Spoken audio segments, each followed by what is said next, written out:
Hello friends, steno succeed में आप सभी का स्वागत है। डिक्टेशन 5 सेकंड बाद स्टार्ट होगा। Yes, ready, start. पिछले कुछ वर्षों में भारतीय राजनीति को जिस वजह से सबसे ज़्यादा नकारात्मकता का शिकार होना पड़ा है वह है राजनीति का अपराधीकरण।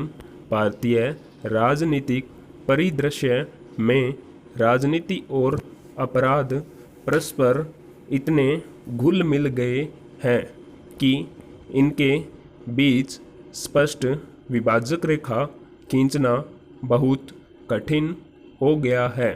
स्थिति यह हो गई है कि आज बहुत से लोग राजनीति में प्रवेश करने से हिचकिचा रहे हैं। चुनाव आयोग की तमाम शक्ति और सूचना के अधिकार कानून से मिल रही जानकारी के बावजूद इस दिशा में लगाम लगाना मुश्किल हो रहा है।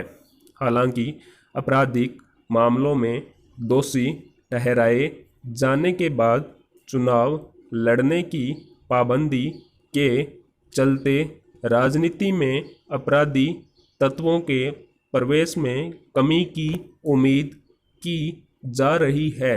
लेकिन सवाल यही है कि जितना मुश्किल राजनीति से अपराध को दूर रखना है, किसी व्यक्ति को किसी अपराध में दोषी ठहराना उससे कम मुश्किल नहीं है।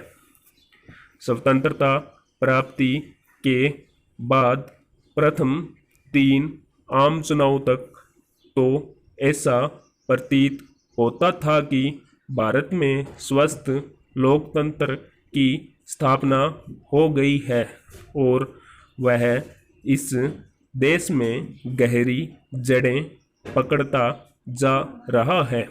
परंतु सन 1967 में के बाद के निर्वाचनों में उक्त धारणा का खंडन ही नहीं हुआ है, बल्कि भारतीय राजनीति में नैतिक एवं चारित्रिक पतन जड़ें पकड़ता जा रहा था। इस प्रक्रिया का आरंभ तब हुआ जब श्रीमती इंदिरा गांधी ने अपनी स्थिति सुरक्षित रखने के लिए गांधी और नेहरू की पार्टी अखिल भारतीय कांग्रेस के भविष्य को दांव पर लगा दिया। पहले उन्होंने मोरारजी देसाई, निजली गंपा सैदरस पुराने कर्मठ स्वतंत्रता सेनानियों को कांग्रेस छोड़ने पर विवश किया और उसके बाद राष्ट्रपति के चुनाव में जिन लोगों ने श्री संजीव रेड्डी के नाम का प्रस्ताव किया, मतदान के समय उन्हीं के विरुद्ध वोट दिया और अन्य लोगों से वोट दिलवाए। नैतिक, राजनीतिक एवं चारित्रिक पतन के इस अभूतपूर्व उदाहरण ने राजनीति को इस कदर गंदा कर दिया जिसकी सफाई करना आज असंभव प्राय बन गया है। पैरा उसके बाद श्रीमती इंदिरा गांधी ने सन 1975 में आपातकाल की घोषणा करके भारत के अशिक्षित एवं निरीह देशवासियों को पराकारांतर से यह बता दिया कि लोकतंत्र का यह भी एक रूप हो सकता है। उनकी अकाल मृत्यु के बाद वंशवाद की राजनीति के समर्थकों ने उनके पुत्र श्री राजीव गांधी को नेतृत्व प्रदान कर दिया। राजीव गांधी के प्रधानमंत्रित्व में राजनीतिक शून्यता का वातावरण बन गया। आपातकालीन स्थिति की समाप्ति के बाद होने वाले चुनाव में श्रीमती इंदिरा गांधी पराजित हो गई थी। दोबारा शक्ति में आने के लिए अपने बेटे संजय गांधी की सहायता से उन्होंने कतिपय असामाजिक तत्वों को एकत्र किया और चुनाव के समय उन्हें राजनीति में उतार दिया। उनमें कई व्यक्ति चुनाव में विजयी हुए।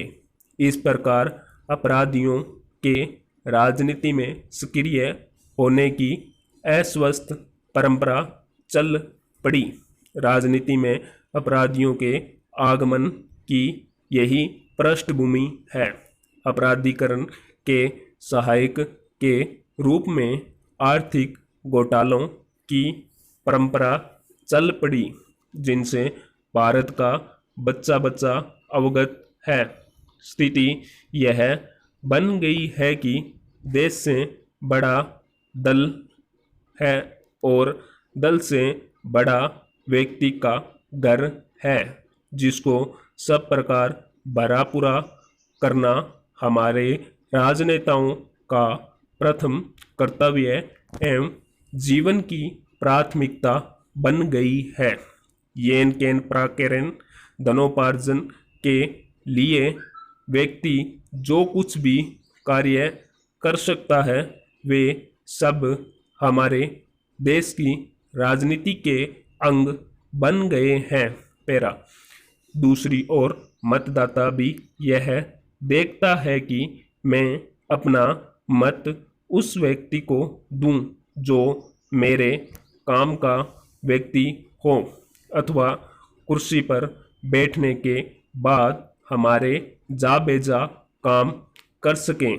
कहने का तात्पर्य यह है कि भारतीय जनता भी भ्रष्टाचार एवं अपराध के प्रति प्रतिबद्ध होने लगी है।